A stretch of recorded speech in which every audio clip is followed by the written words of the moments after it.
নিত্য মন কান্দাকার হয় ছেলে কল্যাণকার যার, জগৎবাসীর রুসুনকার চরিত্র ঘৃণা যার, মধুমাছি ডংসে কাকে যেজন ঢেলে মারে তাকে, বিপদ খুঁজে বাড়ি কার হয় অদৃষ্ট মন্দ যার, সমান খুঁজে বাড়ি কার পকেটে পেছে পুরা যার, কলি থেকে মান্য মানে যার গোলা ভরা ধান, করে লোক ভক্তি কার যার, হাতে শাসন ভার রাখাল মারে কাকে ঢেলা, করে লোক যারে হেলা, মিঠা তিতা লাগে কাকে লোক ঘৃণা করে যাকে হয় মাঠে নিন কার, থাকে মনে শান্তি যার, হয় না রেখে বিকে বাড়ি যার, ভিঠা গুগু চরে কার, আয়ের বেশি খরচ যার, মাথায় আগুন জলে কার, জুয়ান বেটে বাড়তে যার, চাই যুবতী যোগ পতি চেনে বৃদ্ধ ধৈর্য পথে ওরে বোকা হয় না কেন, বেটি হলো নজওয়ান, বড় বাড়ি খুঁজিস না, জুয়ান বেটি পুষিস না, জুললেন মুতার কামান হলে যাবে কারে সাথে চলে, সেদিন তো রবে না মান, হবে ধ্বংস বংশের মান, পোলাও খাইতে কেনা চাই যদি পোলাও পাওয়া না যায়, তখন জ্ঞানীরা দুনিয়া চায়, আবুল কাসিমের কথা মান দিয়ে বিহে জয় খুঁজা আল, ভালো বংশে যায় ভালো খিকতি হইলে কালো, হইবে না ফজলে সাদের যত হোক দিল সাদ, হয় না খুরমা সাথে তেলে, হয় না আতর মাখলে ছুতার গায়ে, বংশের গন্ধ তার কি যায়, আর গাছ বুনিস না গাছের তলে দিস না, বেটি সতীন থাকলে দাঁত থাকলে হয় না দাঁত, আর সতীন থাকলে হয় না ভাত, সতীন শুনে দিলে বেটি, বেটির হবে জীবন মাটি, হইলে সতীন তলে ভাত খাইবে মধ্যে মধ্যে লাত, একবার এরকম দুবার করে বেটির দেশে বিড় বরে, হরে বুড়া নতুন বার ভাবে চোখ মাছের ঘর, জ্ঞানী ব্যক্তি বুঝে হিলে, মূর্খ ব্যক্তি বুঝে কিলে, সুবংশে না বিয়ে দিলে সুখ পাবি না কোনো কালে, লম্পট কেজে বেটি দেয় শেষে তাকে কাঁদতে হয়, ছেলে পিলে কেমন কাল বাপ মারে যেমন যার,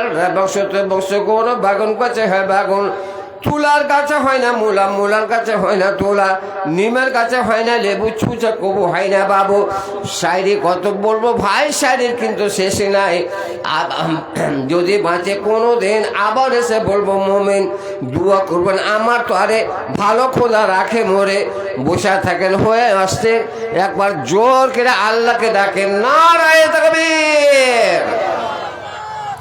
শ্রদ্ধেয় কাবিলুল কাদার ফজিলাতুল শেখ সভাপতি সাহেব, মঞ্চের আকাবির উলামায়ে কিরামগণ, আমার সিগনাথ মাদ্রাসার উপলক্ষে জালসার প্যান্ডালে তরফে বসা আমার স্নেহের, আমার মহাব্বতের, আমার আদরের শ্রোতা স্বামীন ভাই বন্ধু বাবুগণ, পর্দার আড়ালের আমার আদরের আদরিনী লজ্জাশীলা কিচমিচ করানি মার বোনেরা, অগণন তারিফ আল্লাহ যে আল্লাহ পাক আমি গুনাহগার আবুল কাসিমকে এই সিগনাথ মাদ্রাসার জালসার বোধহয় জীবনের প্রথমে আমাকে স্টেজে দুটো কথা বলার সুযোগ দান করেছেন, আলহামদুলিল্লাহ। অতঃপর তার বিশ্বনবী মা আমিনার লাল, শরীয়তের মূল মা হালিমার পুতুল, সারা বিশ্বের ফুল, আর মা হালিমার পুতুল নবী শিরোমণি রহমতুল্লিল আলামিন মুহাম্মদ রাসূলুল্লাহ সাল্লাল্লাহু আলাইহি সাল্লামের উপর অগণন দরুদ আর সালাম অবতীর্ণ হোক, আল্লাহুম্মা সাল্লি ওয়া সাল্লিম ওয়া বারিক আলাইহি। আমি আল্লাহর কালাম পাক থেকে ছোট্ট করে দুটি আয়াতের টুকরা পাঠ করেছি, আর আল্লাহ রসুলের পবিত্র মুখের দুটো কথা যাকে হাদিস বলা যায় ছোট্ট করে দুটি পাঠ করেছি। আমি আপনাদের সম্মুখে সুন্দর করে একটা ছোট্ট করে ঘটনা বলবো, আপনাদেরকে বলবো, আমার মা বোনদেরকে বলবো, আর বলার পরে আমি আপনাদের কাছে নিব আর আমি কিছু দিব। নিব বলতে মাদ্রাসার পড়তে কার কতটি দুঃখ ময়া দরদ আছে, কে আল্লাহকে ভালোবাসেন, বুড়িয়া গেল দাদা আজ পর্যন্ত বাইজ বানি জানে না, দাদা বুড়িয়া গেছে আজ পর্যন্ত বাইজ বানি জানে না। আমার কাটিহারের দক্ষিণে বোধহয় আপনারা দেখেছেন জয়নগর বলে একটা গ্রাম আছে, ও গ্রামে জলসা হয়েছে, বহুদিন আগেকার কথা বলছি।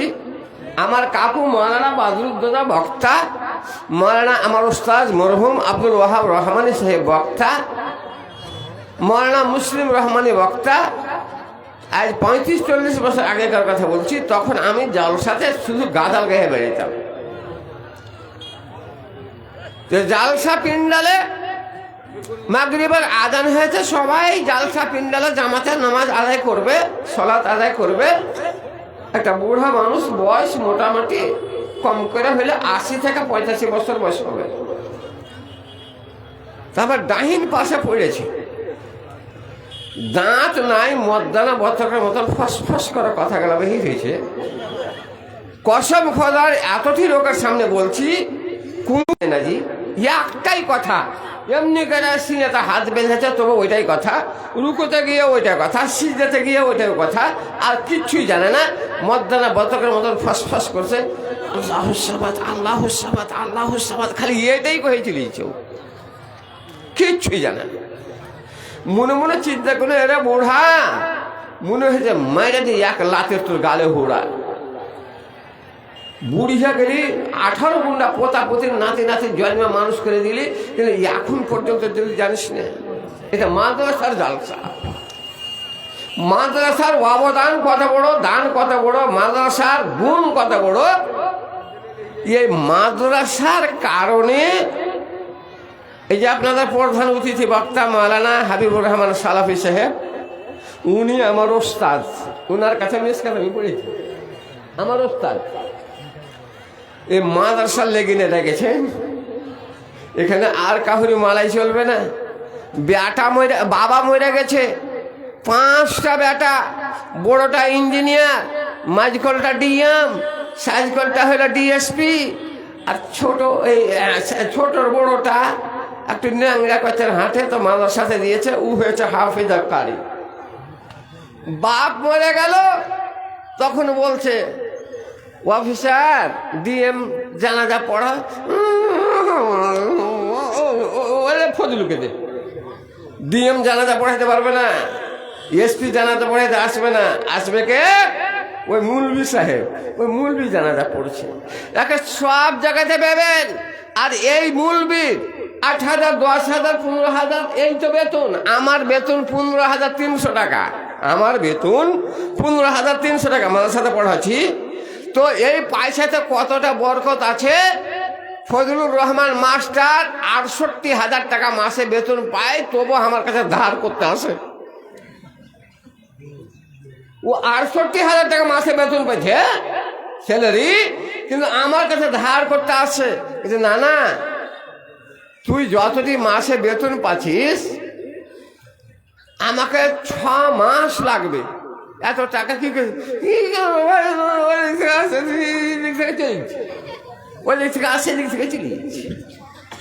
মানে ওগুলো হলো কুকুরের ছাও, পয়সাটা বরকাতে নাই। বকরির 2টাই বাচ্চা হোক, 3টাই হোক, একটা শোরের 17 থেকে 18টা বাচ্চা জন্মে, একটা শোরের পেট থেকে 17 থেকে 18টা বাচ্চা জন্মে। কই দুনিয়াতে এত শোন, কিন্তু বকরি দেখেন প্রচুর। তো যাক, আমি সেদিকে বলছি না, এই মাদ্রাসার জালসা। তো এই মাদ্রাসার প্রতি ময়া মমতা কার কতটি আছে আপনার কাছে নিব। আর টাকা দিবেন, ধান দিবেন। আমার মা বোনেরা পর্দার আড়াল থেকে যেই যা পারবে, ডিম, কাঁথা, মুরগি, পাকা হাতে, লাখের কানের বদনা, লোটা, কচুল, গিলাস, থালি, যেই যা পারিবে দিবে, আমি নিব। আর আমি আপনাদের দিব।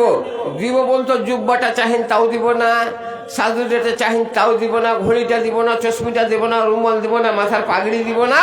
দিব বলতে কি, একটু আপনার ঘরে দুয়াটা দিব, যাতে করে আপনার অন্তরটা ঠান্ডা হয়।